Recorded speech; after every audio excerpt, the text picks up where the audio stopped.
Good afternoon, everyone. Welcome to office hours for Smarter Balance, Next Generation Science Standards, and the Connecticut Alternate Assessments. If you have a moment, please mute your Teams.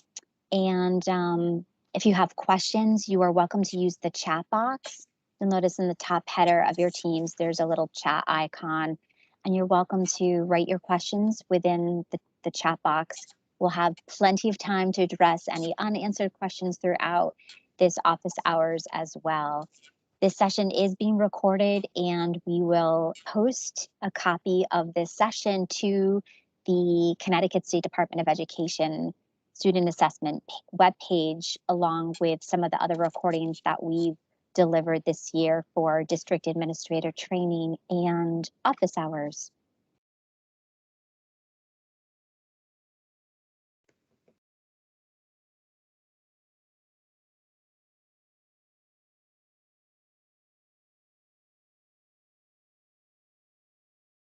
Abe, are you able to navigate the slides? Because I can't seem to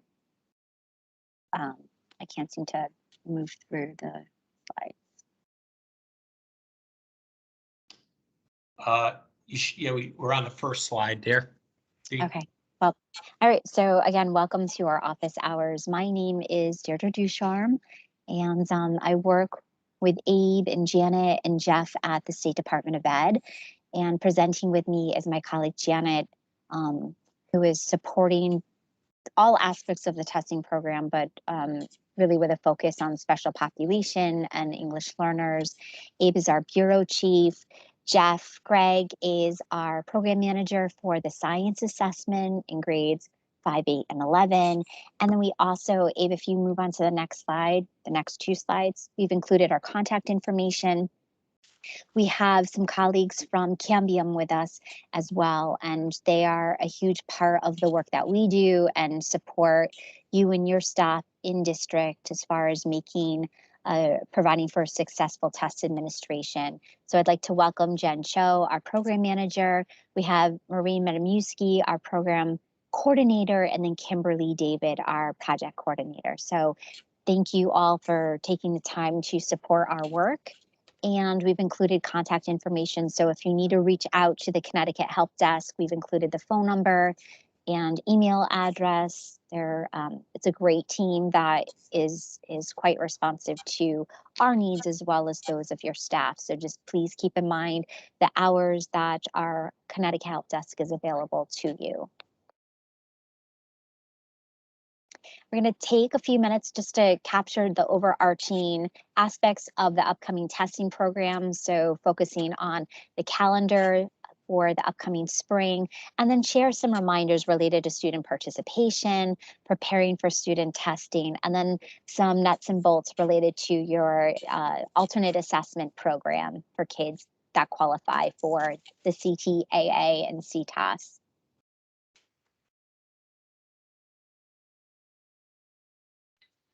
This is a slide that you've probably seen hundreds of times over the course of this year, but I just want to highlight some important dates. For your student testers, it's critical that their tied test settings, including designated supports and accommodations, are activated in the tied test system for Smarter Balanced in Science. So you have the tied system remains open through the end of the testing window, but it's critical that all test supports are activated in tied prior to the first day of your students' testing. And we know that districts have a varied testing schedule, and many have already conducted their uploads and activated the test settings. But if you know of a student that's new to your school, or if you have programs that might not have entered those test settings, make sure that that happens before the student sits for their first Smarter Balanced or science assessment. If you have students that qualify for special documented accommodation, such as a human reader or a scribe, a human signer, we did have a deadline of March 1st for requesting petitions, but it's an open window. So if you have a student that has a newly identified need, please contact our office, contact me or Janet, and we will work with you to gather information and make sure that your student is eligible and will follow through with the details related to the petition for special documented accommodations. And then finally, for medical exemptions for students that may be physically unavailable to attend school during the complete testing window due to medical problem, medical health issues. And these are students that are not receiving any kind of instructional supports or tutorial services. We do have an exemption process for those kids. So if you think you have a student that qualifies, please reach out to our office. We do have specific deadlines as far as when the medical exemption forms need to be submitted. So again, give our office a call if you think that you have a student that qualifies. As a reminder for participation, all students that are listed in PSIS, students that are attending a public school or private outplacement program, etc., students enrolled in grades 3 through 8 and grade 11 participate in statewide assessments. If you have students that are attending an out-of-state facility, in-state facility, non-approved facilities, again, these students will participate in statewide assessment if they're listed in PSIS. And in some of these cases, we have a specialized process for how you provide testing to these students. So please reference the students in PSIS who attend out-of-state and in-state non-approved facilities brochure. We've hyperlinked it on your slide, and this will walk you through the process. And it's grade specific as well as assessment specific, whether it's a student that might be taking the SAT or an alternate assessment, etc. So pay extra attention to that brochure if you think you have a student that qualifies. And as you're gearing up for testing, we're just a couple of weeks away. I want to walk you through some of the resources that are critical that your trained staff access. I don't know whether every district may have a different policy in place as far as how these materials are disseminated, but the resources that your proctors will use during test administration are available on the portal. So the Comprehensive Assessment Program portal, they're also available on the Office of Student Assessment webpage. But we have a test coordinator manual that is designed specifically for our district administrators. We have test administration manuals for our various subtests. So for those teachers that are administering science, make sure that they have access to the manual. And then we have a Smarter Balance specific manual. And so these manuals do provide the specific scripts that the teachers will use at the time of test administration.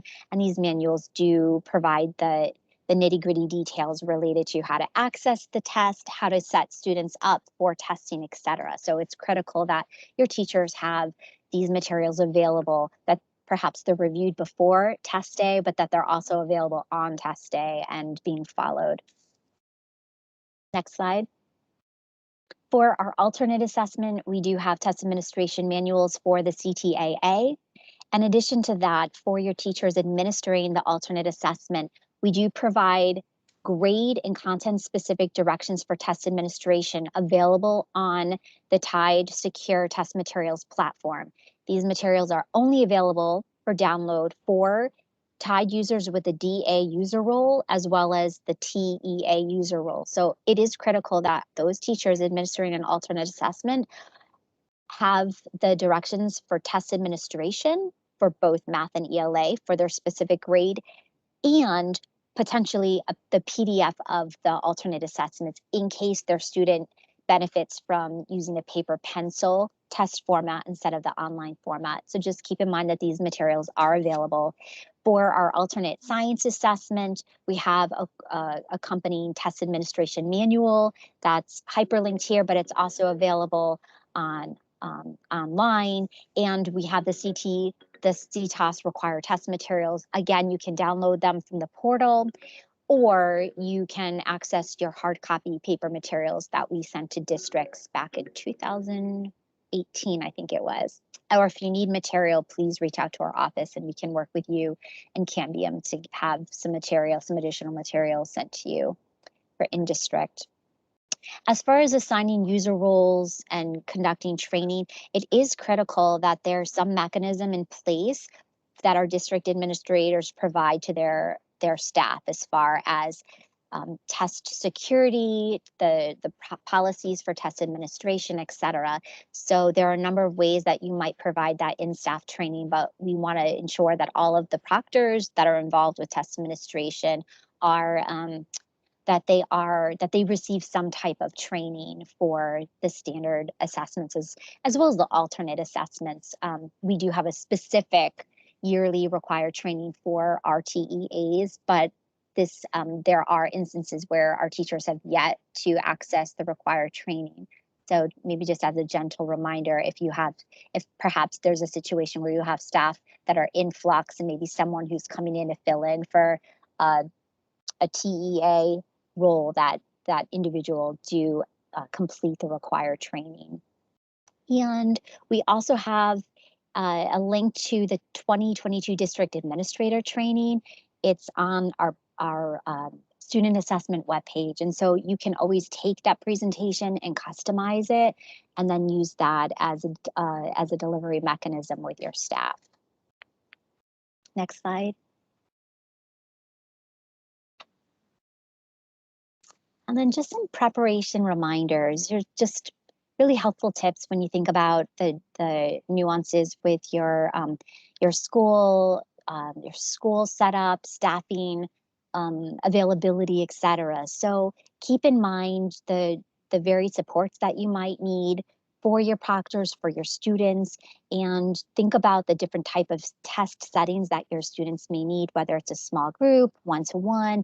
Make sure that your students have the necessary technology, their testing devices with a secure browser. If you have students that are using communication devices or other assistive technology, you want to make sure that you try those programs out with the secure test interface well in advance to testing, just to make sure that everything is working properly prior to test day.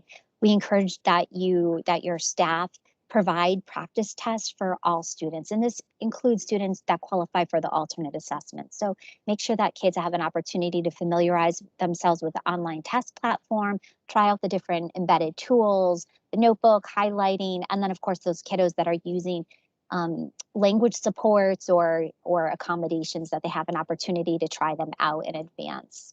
And if you have students that require large print material or Braille test kits, make sure that as a district administrator that you order these materials in Tide. The order window opened at the end of January, and while you have until the end of the test administration window to order these materials, it does take a little bit of time. So just be mindful that if you haven't ordered material, you can log into Tide and you can follow the tracking of the shipment, etc.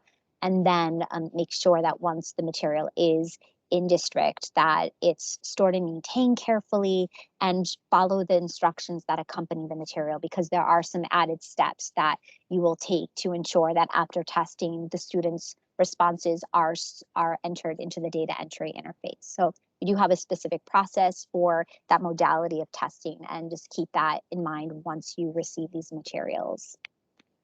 Next slide. And then again, to access the practice test, we've just included a link here.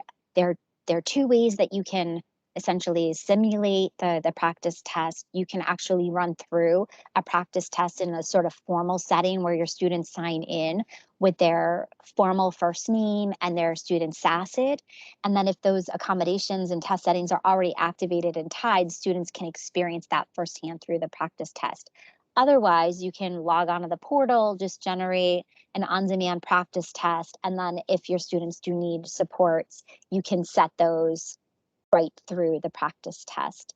We've included a resource as well that was developed by Smarter Balanced, and it's a blog on the 5 test tools that students should know and be able to use. So if you haven't familiarized yourself with that, I recommend taking a look at it. It's a great resource.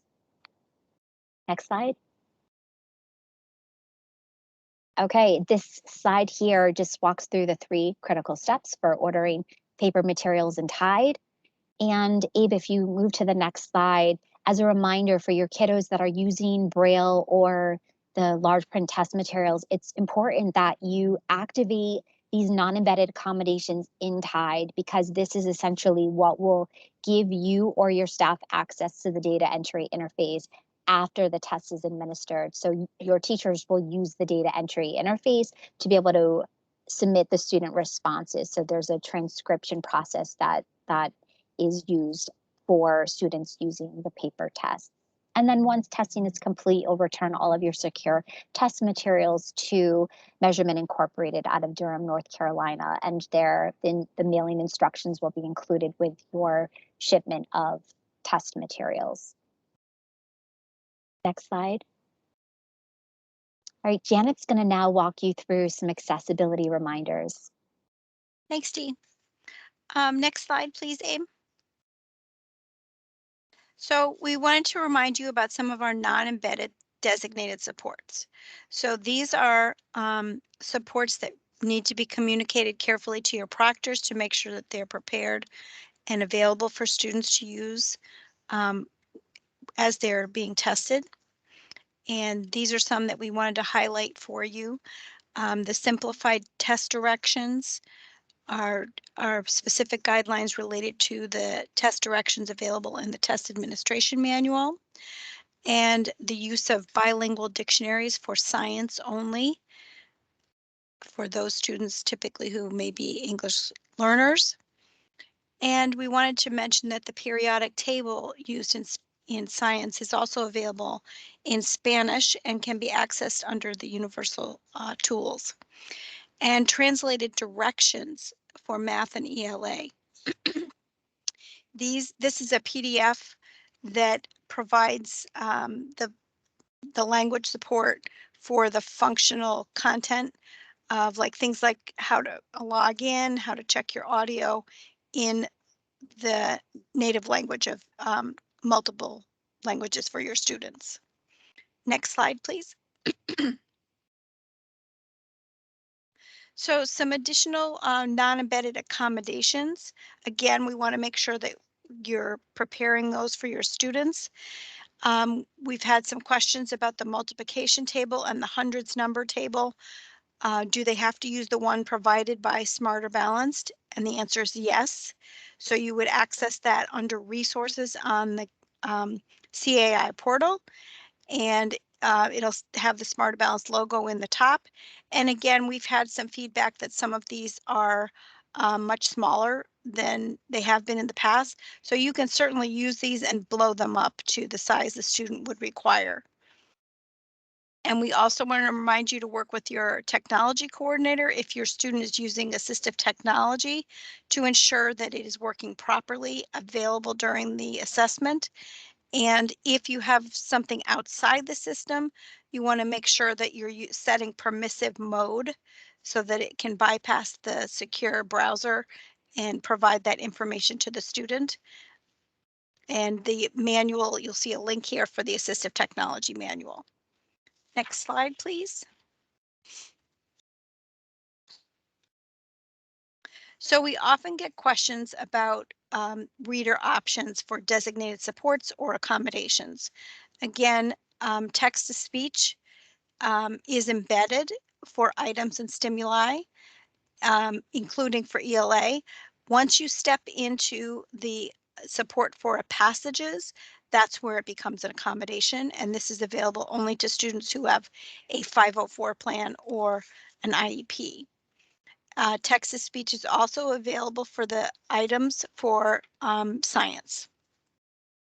We created a reader options table to help you decipher what's available and what steps you have to take in order to make sure that student is eligible for that accommodation or designated support. We hope that you find that helpful.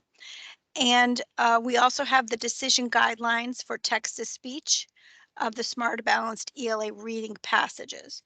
This allows you to kind of wade through the needs of the student and determine if this would be an appropriate accommodation for the student. And this is required for ELA reading passages. The read aloud version of this is required and would be submitted with the special documented accommodations if the student requires a human reader for that accommodation. Next slide, please.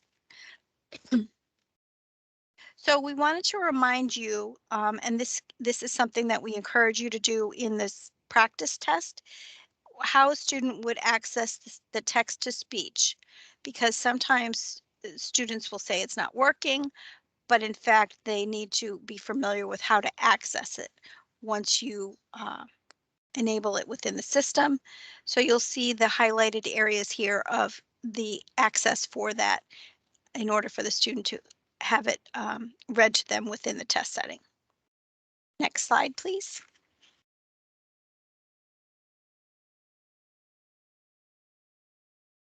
So we also wanted to highlight some of the text-to-speech concerns related for English language learners. So we have various options. There's an embedded and non-embedded designated supports for English learners brochure, which I think you'll find very helpful. It outlines all of the options to support English learners for our various testing programs. And if a student is requiring the stacked Spanish, they can have a human reader for Spanish in a one-to-one test setting. So basically, the reader, to support the student, would read the text that is available in math in a stacked version, meaning that they'll see the presentation in English and Spanish right below it, and the support person would read this, essentially what becomes a script for the student in Spanish. So you would need to select in the presentation mode, Spanish. There's also a translation glossary that you can access for your students. And there is also a description about the illustration glossary. All of these are described within the assessment guidelines. Thanks, Abe. So one of the other areas that is important to work through with the practice test is speech to text. And again, there's reminders about how to access this within the platform, and you want to be activating this within the TIDE test settings in order for the student to receive it. And the student should be familiar with this in their instruction, so it's not something new during testing. Next slide, please. So when you're doing speech to text, these are for the open-ended items. And when the student selects the microphone and they voice their response, it will appear within the text box here, which ultimately would be scored. And I'm going to turn it over to Deirdre to talk to you a little bit about our alternate assessment system. Great, thanks, Janet. So I've already talked a little bit about some of the key aspects for planning an alternate assessment, but I'm going to go over some slides that give you a little bit more information and some considerations that that are, oftentimes relevant for the population of students that take alternate assessments. So for starters, I'll just take some time to go over some deadlines that pertain to our alternate assessment system. So as far as the eligibility forms go, the submission of an eligibility form is the first step to register a student for an alternate assessment system. And we encourage our teachers, TEAs that primarily work with these students, that they submit the eligibility forms as early in the year as possible. So we had a deadline of March 1st, but we recognize that there are PPTs that convene throughout the spring months, late winter, throughout the end of the school year. So if you're planning on having a PPT convene and make a decision as to whether a student qualifies for an alternate assessment, that's fine. We recommend that if you do submit a late eligibility form after that March 1st deadline, that you or your teacher follow up with the Connecticut Help Desk and just let the Connecticut Help Desk know that the eligibility form was submitted. And that way, appropriate staff can activate the student's alt flag indicator on the TIDE dashboard. And that the activation of the alt indicator is what will actually give your student and the TEA access to the alternate assessment. So it's really critical that the alt flag indicator is turned on before the student starts test administration. So the takeaway message is that if you have kids that had their eligibility form submitted, the alt flag indicator should already be on, and you can verify that through Tide. Otherwise, if you have a late submission, just make sure that there is that additional follow-up so that the flag is activated. The window for test administration for the alternate assessment system does near Smarter Balance for grades 3 through 8. So the test window opens on March 28th. You may have students that are in grades 5, 8, and 11 and have already had the alternate science assessment administered. And that's great because the alternate science assessment is not an online test. It's comprised of performance tasks. And we recommend that our teachers take the performance tasks, align them to their science curriculum, and then administer them throughout the year at relevant points in time. So the idea of administering an alternate science doesn't have to be done in a stagnant point of time, that it can benefit the student from administering the assessment over the course of the year. So when you see a deadline referenced for the CTAS, it's typically in regards to when the student score worksheet can be submitted through our data entry interface. So you'll notice that in the bottom row on this particular table. So as teachers administer the alternate assessment to their students, they're compiling the various ratings for each of the activities that students complete. And then once testing is finished, the teacher will transcribe those student responses into the data entry interface. Teachers can start this submission process through the DEI on March 28th, and they have until June 3rd. And it's critical that the submissions be completed before June 3rd, because once the last day of testing arrives, the system closes and there's no way to capture those student responses.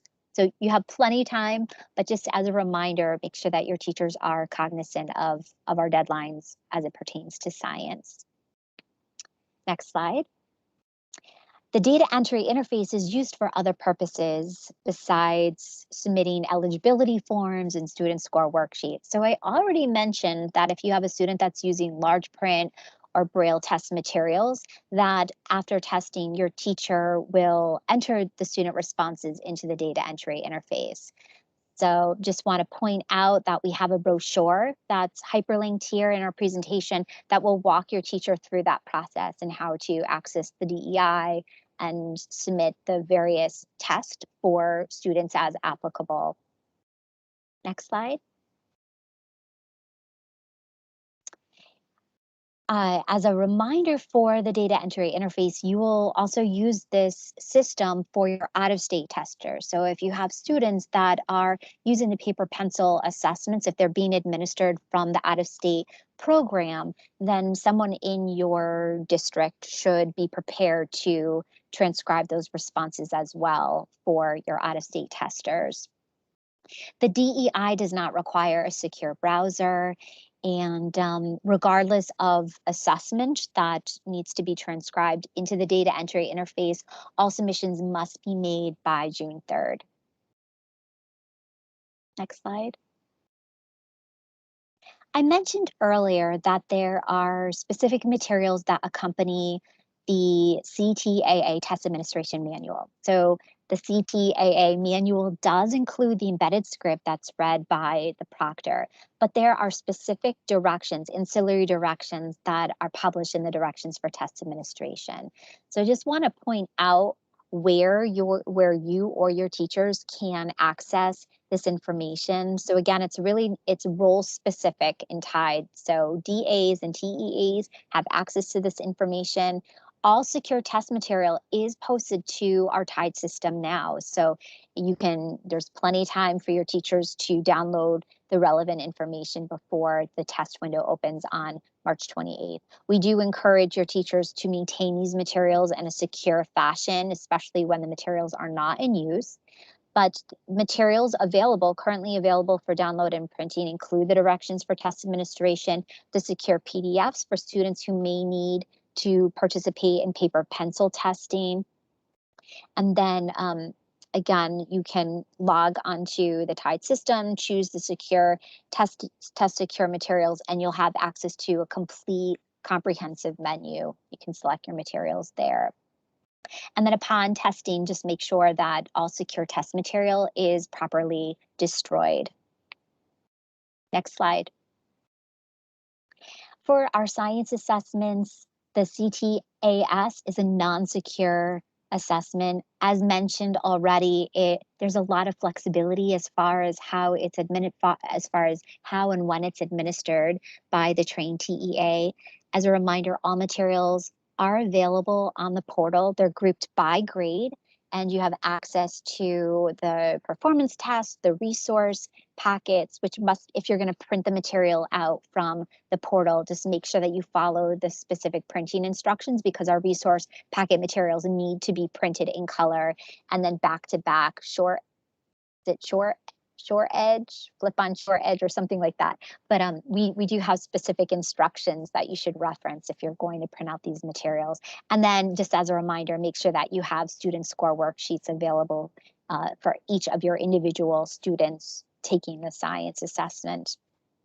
Your teachers receive this information and lots of detail about the various components of the science assessment through their online required training. And your teachers can always go back to the training modules or access PDFs of this module 3, which focuses on science. So if they have questions or need to brush up on any of the content, it is available to them on demand.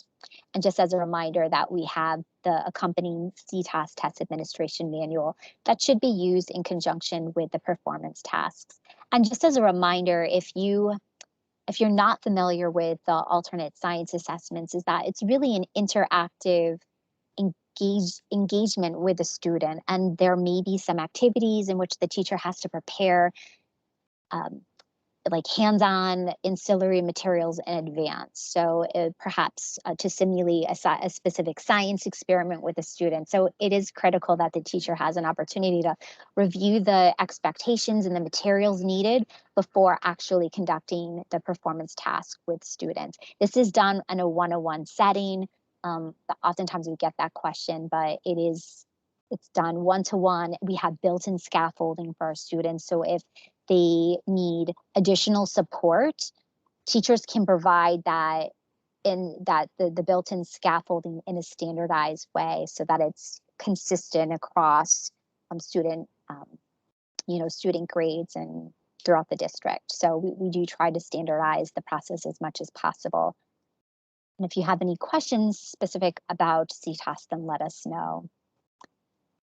And then finally, given how diverse our population of students are that qualify for alternate assessments, we know that these students require substantial needs and supports. Before I focus on the early stopping rule, just as a reminder that your students who take alternates are eligible for all the same kind of accommodations that they use during instruction. Students can have full access to a human reader, a scribe, any of the accommodations that you might ordinarily have to receive approval for Smarter Balanced or science. With this particular population, it's expected that students may need to have substantial and extensive support. So just keep in mind that they are available to your students. And with that said, we also know that we have students that are perhaps just learning to use a communication device, or maybe they haven't been introduced to a communication device based on their ability, their diagnosis, whatever the specificity is regarding their identified disability. So if you have a student that is non-communicative and nonverbal, and there isn't an established process or methodology for that student to be able to communicate, we have a process called the early stopping rule. And while the expectation is that all students have an opportunity to participate in standardized assessments, we know that for this particular group of kiddos, that it's not meaningful for them to sit through testing if they can't even respond to the assessment. So the early stopping rule process is for a relatively small number of students that participate in an alternate assessment. They do not demonstrate an observable mode of communication, and therefore they are unable to fully participate in an alternate assessment. And that may include math and ELA, and or it might include science. But keep in mind, because the modalities, the test modalities between the CTAA and CTAS are different, that students may not qualify for an ESR for CTAS because of the different type of engagement and use of the test materials for science versus the online CTAA for math and ELA. So what I'm going to do is to share some resources that we have and explain what the process is for students that qualify. So for your students that meet these characteristics, so students that are nonverbal, that are not able to use their communication device or use a communication device with any kind of success. These are students that oftentimes have an uncertain response to stimuli. They have substantial complexities with their medical health and adaptive functional skills, et cetera. If you think you have a student that qualifies, then we recommend that you attempt testing as early on in the testing window as possible so that we can have everything in place for approval on an ESR before the end of the testing window. Next slide. So our recommendation is that our teacher attempts the first 4 items of each subtest. So for students that are in grades 5, 8, and 11, that also means that the teacher will need to attempt the first activity of the science assessment. So the teacher will try the first 4 items of ELA, and if the student, again, the nonverbal student is unable to point or use any kind of communication modalities to provide a response, the teacher is going to pause the test and then move on to the next subtest, being math, and apply the same strategy. The teacher will attempt the first 4 items. If there's no success, the teacher will pause the test. This doesn't have to happen like consecutively all in, on the same day. It could, or the teacher can wait and see if there's a different reaction to stimuli on a different day. But essentially, if the student, if it appears that the student qualifies and the test is paused for all 3 subtests, your teacher will call our office and we will work with your teacher, gather some information about your student. And if we think that the student qualifies, then we'll reach out to Jen and Marie at Cambium. They'll verify the student's test. And again, we'll work very closely with your teacher to confirm that your student qualifies. So what that means for your student is that your student will count as a participant. After that 4th item is paused and everything checks out as the student being eligible, then Cambium will close out your student's assessment. So then it seems as if your student has fulfilled all of their testing responsibilities, which in fact that will be the case.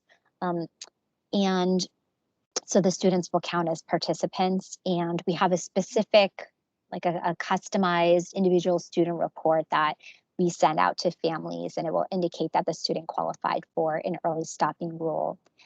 If you think you need further guidance on qualifications, we've included an early stopping rule flowchart. These things kind of get tricky as far as like how to rule out whether a student qualifies or not, or what the necessary steps are. So the early stopping rule flowchart's a great resource, and I recommend that you share it with your TEAs if you think that you have a student that may meet the criteria. Next slide. Okay, I've already covered the details on this particular slide. So I'm just going to pause for a moment. We have plenty of time for questions, but this essentially does cover the content that we prepared for office hours. I want to make an announcement that starting next Thursday, we will continue our office hours every Thursday, same time, same place, with a focus of all things related to testing, Smarter Balanced, science, alternate. You're welcome to bring in your team of assessment staff if that's relevant. You can invite teachers or anyone that you think may benefit or have questions and want access to any of the assessment staff or folks from Cambium. So just make sure you mark your calendars that as of next Thursday, we're gearing up for, the official testing window. And then in addition to that, I want to pause because this is one of the last office hours that we will share with our colleague Janet Stuck. My colleague Janet, I am so sad to know that at the end of this month she will be like fully retired from the State Department of Education. And I want to extend my congratulations and abundant thanks to Janet. She's been a huge asset to the Office of Student Assessment, and she's developed some incredible relationships with staff all over the state, especially on behalf of our students. She's one of the biggest advocates I know. She will be greatly missed. So if you have some time between now and March 31st, please reach out to her and say hello and Thank you. just keep in contact. Thank you. Okay. Thank you, Janet. I didn't cry. I thought I might. Okay, next slide, please. All right, this is when you get to ask your question. So you can go off mute if you like. So we can just have like a natural conversation, any questions or concerns that you may have.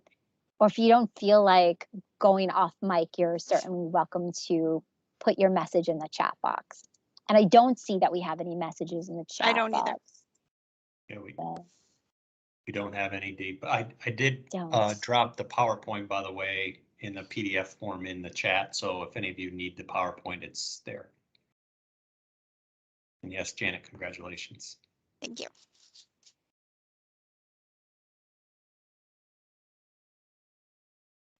Okay, so there aren't any questions at the moment. I do want to give another shout out of thanks to you, our district administrators and testing directors in the fields. We always appreciate your partnership. We know that you wear many hats. That work is incredibly busy for you.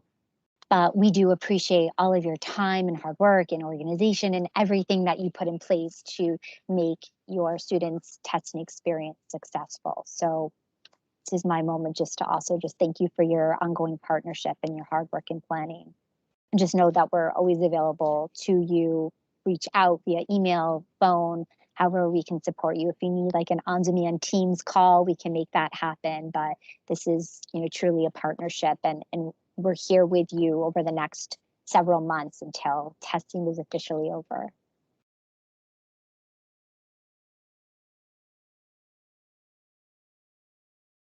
Abe, do you have anything for the good of the group?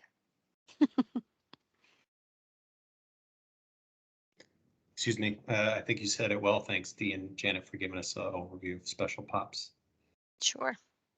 And Okay, as Dee great. said, we will be revisiting, this is a weekly meeting that will start the first week of testing on Thursdays. And we're actually gonna likely push another reminder out, and we might actually send a calendar invite to your, so it's actually on your calendars and you don't miss any late breaking news. And as throughout the test window, not only do we cover issues relevant to Special Pops, but we cover really anything else that's emerging or any important reminders. You never know what the testing window brings, so we'll stay tuned for the late breaking news.